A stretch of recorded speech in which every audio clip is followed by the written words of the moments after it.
este tema. Dentro de la magistratura constitucional, nosotros encontramos cuáles son los órganos específicos de la jurisdicción constitucional. Aquellos organismos o entes públicos que van específicamente a conocer de los procesos de naturaleza constitucional. ¿Qué tenemos en América Latina? Primero, tribunales constitucionales formales. Son aquellos que están específicamente, que conocen exclusivamente de constitucionalidad y se encuentran fuera del poder judicial. Ese es un tribunal constitucional formal. Por eso hay quien dice que tenemos un tribunal constitucional formal. Ojalá que analice esta situación para que diga si lo tenemos. Los tribunales constitucionales materiales, aquellos que conocen en exclusiva de constitucionalidad, perdón, en el primer caso, en el caso de los tribunales constitucionales formales, caso de España, de Argentina, de Ecuador, son ejemplos muy importantes en Centroamérica. Guatemala, que Guatemala ha sido extraordinario en el derecho constitucional y procesal constitucional. En el caso concreto de los tribunales constitucionales materiales, aquellos que conocen en exclusiva de constitucionalidad, pero se encuentran dentro del Poder Judicial, solamente tenemos en el caso concreto de Bolivia y de Colombia. Y luego vienen las salas constitucionales. Esas salas constitucionales, en el caso de Venezuela, en el caso de Costa Rica, en el caso de El Salvador, en el que específicamente dentro de las Cortes Supremas tienen salas que conocen exclusivamente de cuestiones de constitucionalidad. Y al final de cuentas las Cortes Supremas, las Supremas Cortes, que conocen de constitucionalidad, pero no en exclusiva. Alguien abordaba el tema de que qué maravilloso lo de las indígenas, que es cierto, es lo primero es ponderar los derechos fundamentales y fue un absurdo, pero al final de cuentas con ese tipo de plasmados y situaciones, es obvio que también conocen de cuestiones de legalidad nuestro Tribunal Supremo, y entonces no lo podemos considerar un tribunal constitucional material. Digo, no hago la crítica en el sentido, simplemente para efecto de dejar las cosas muy claras. Qué tristeza que los órganos que les correspondan pues no tengan ni la capacidad ni la confiabilidad para hacerlo, porque al final de cuentas eso también le podemos dar esta lectura en este caso muy concreto. Aquí me gustaría hacer hincapié de lo que se ha venido gestando en México. Debemos reconocer que el 1988 fue un año muy importante, un año fundamental donde se buscó la manera en que conociera del grueso de constitucionalidad y dejara de conocer al máximo la legalidad la Suprema Corte, buscando encaminarlo hacia un proceso, hacia vertientes propias de tribunales constitucionales. Vamos en el camino. Hay gente como don Héctor Fix Zamudio, al cual verdaderamente admiro y es un ejemplo de un mexicano a nivel internacional verdaderamente valorado, pero sí difiero que tengamos un tribunal constitucional. Luego hablamos de la jurisdicción constitucional. En el caso concreto de la jurisdicción constitucional hay una clasificación muy importante generada por Mauro Capelletti, que aborda la jurisdicción constitucional de las libertades, que implica en este caso la defensa de los derechos fundamentales, todos los mecanismos de defensa fundamentales. Y había una clasificación del doctrinista que abordamos al inicio, Rubén Hernández Valle, donde hace una denominación de remedios específicamente para salvaguardar el respeto a los derechos fundamentales. Habla de remedios indirectos, los procesos ordinarios y la justicia administrativa. Habla de remedios complementarios, en el caso muy concreto de lo que viene a ser el juicio político que conocemos aquí y que de avanzada ya se desarrolla de otra manera, porque ya no es a través del Poder Legislativo, sino los tribunales constitucionales llevan todo ese proceso, y lo que es la responsabilidad patrimonial del Estado.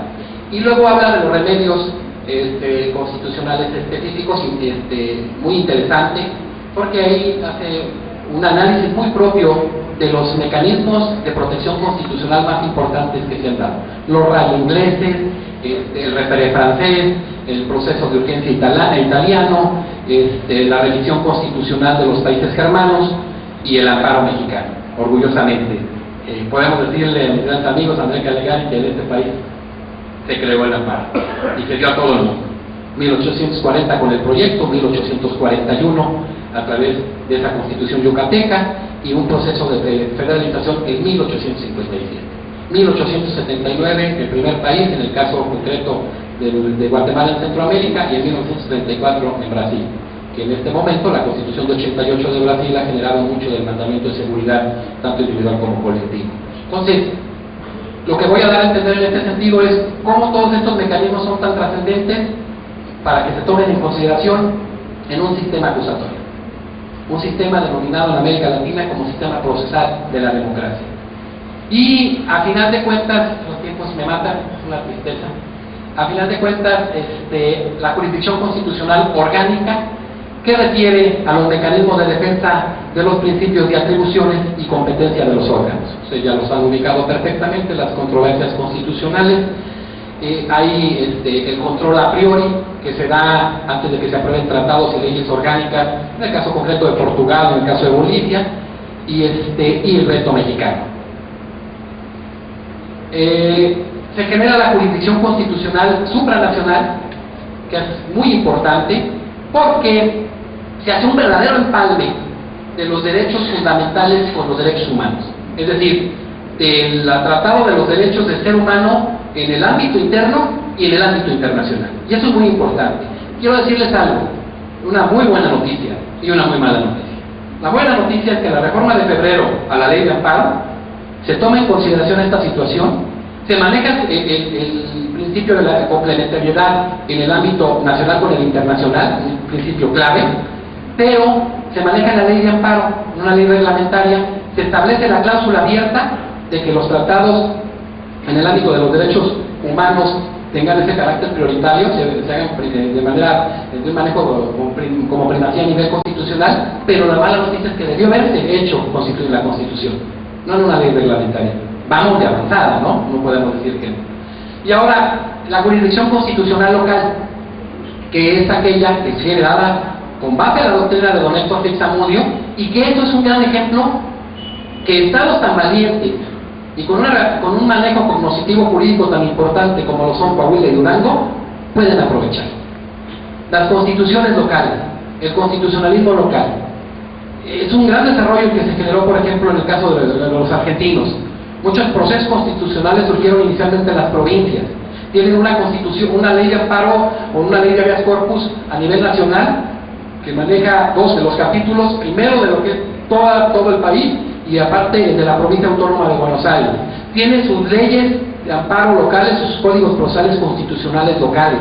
O sea, y saben vivir con ellos y saben coexistir en la pluralidad de normas de los estados federados, que sería un problema en nuestro país por la idiosincrasia muchas veces que tenemos.